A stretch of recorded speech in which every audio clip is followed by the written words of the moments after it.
But first up, let's cross to London again and catch up with my old boss and the former Foreign Minister of this great nation, Alexander Downer. Good to talk to you again, Alexander. You must be despairing at seeing the sort of violence that's unfolding again in Gaza and Israel. What's the key here? How can you get Hamas to put the rockets away? Well, of course, this is all about Iran. Hamas is a proxy for Iran. They wouldn't get those rockets through a factory there in Gaza. They're provided by the Iranians, and there's a whole strategy that's been put in place here, which I think is designed to do a number of things. And one of them is to destroy what are called the Abraham Accords, the agreements that have been made between Israel and some of its Arab neighbours, countries like the United Arab Emirates and so on.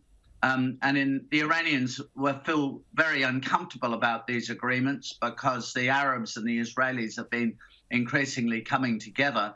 So if they can incite violence and something of a war in Israel and in the neighbouring territories, in Palestinian territories, then that will help to turn the Arab street against the Israelis and make the Abraham Accords more fragile, if not destroy them. Then that's the game that they're playing. So this is an attempt to undermine those peace deals that were brokered under President Donald Trump, and I suppose in the process put more pressure on Joe Biden.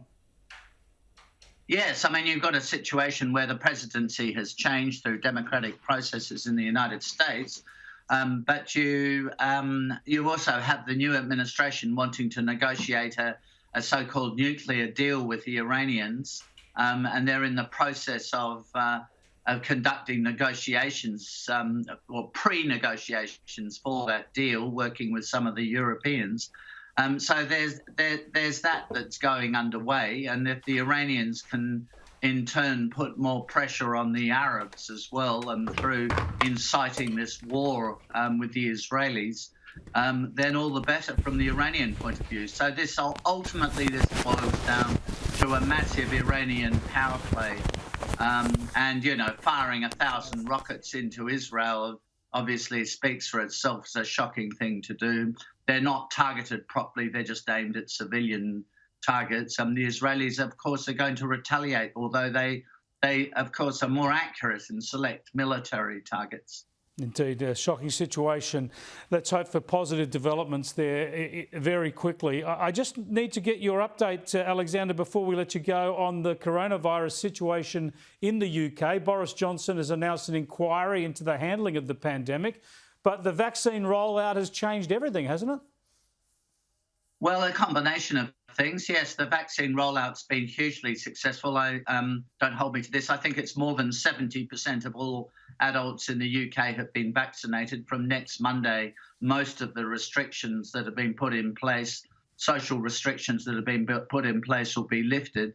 And there's a real sense in the UK that the worst is behind us. Of course, you know, they've done it fairly tough in the UK, but they're very tough people.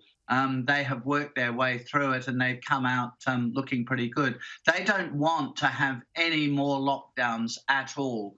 So they put in place a model which they think will obviate the need for any further lockdowns. And they've also, of course, opened their borders to countries with low levels of infection and with high rates of vaccination.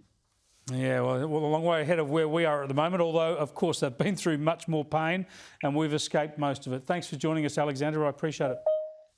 It's a pleasure, Chris.